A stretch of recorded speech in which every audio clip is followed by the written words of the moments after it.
everybody, and welcome back to Apple Cottage. This is Sandy and I am Suburban Homesteader, Wyoming. If you think for a minute, who are the most influential people in your life? Who are the ones that affect you more than anybody else?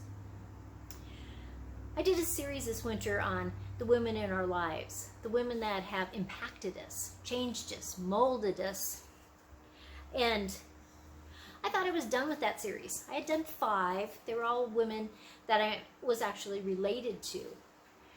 And I thought I was done, but then I was reminded of a person that I never met. I only know through her writings. But she affected me, just immensely. She wrote books. She was a newspaper editor, pamphlets, novels, poems. And I never met her. She lived from 1802 to 1880. Her name was Lydia Maria Child. She signed all of her books Mrs. Childs. She was a reformer. She was an activist. She was probably the most foremost woman author of her time. And most people don't even know who she is. She literally wrote the poem that goes, "Over the river and through the woods to grandmother's house we go." And most people don't know that. Now, at 18, she was a teacher, a school teacher.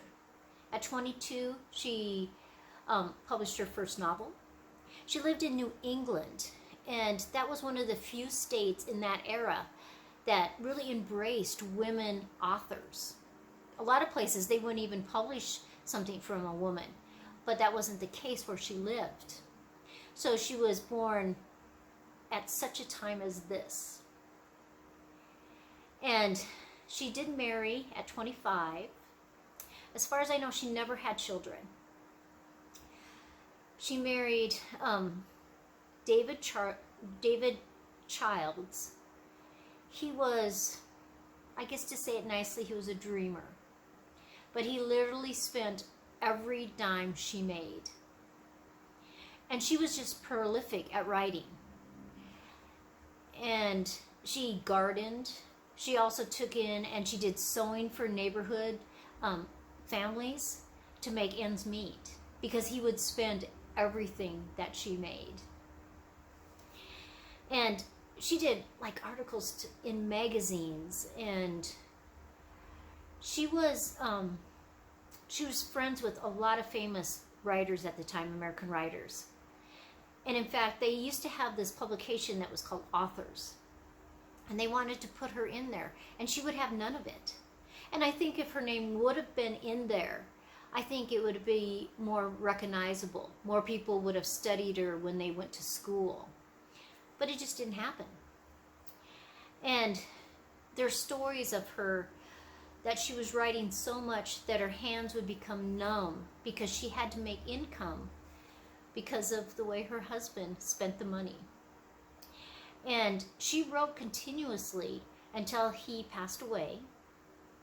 And when she was older and her hands had become really arthritic, she would wrap them with a poultice of white beans. But the book that I have of hers, I literally, look at this binding. I've read this so many times. Literally. Easily 20 times I've read this. Probably 30 or more times, honestly. And it's called The American Frugal Housewife. Let me read one thing from her book, and you will completely understand why I loved her so much.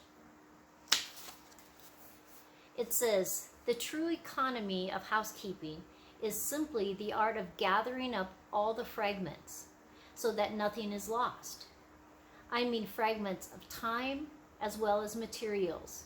Nothing should be thrown away as long as it is possible to make any use of it, however trifling that may be.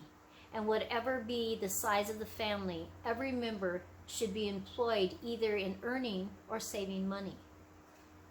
And that's the philosophy in this book. Now, she has recipes and remedies and anything that a housewife might need to know. She has sections on gardening. But this section, I have all kinds of stuff marked in this book, is all on herbs. And honestly, she gave me the love for herbs. Now, my grandparents, my grandmothers both, they had like mints and things like that. But I remember reading this, and I think I've had this book since like 1983, 85, something like that. My kids were little. And I remember reading this book on herbs, this section.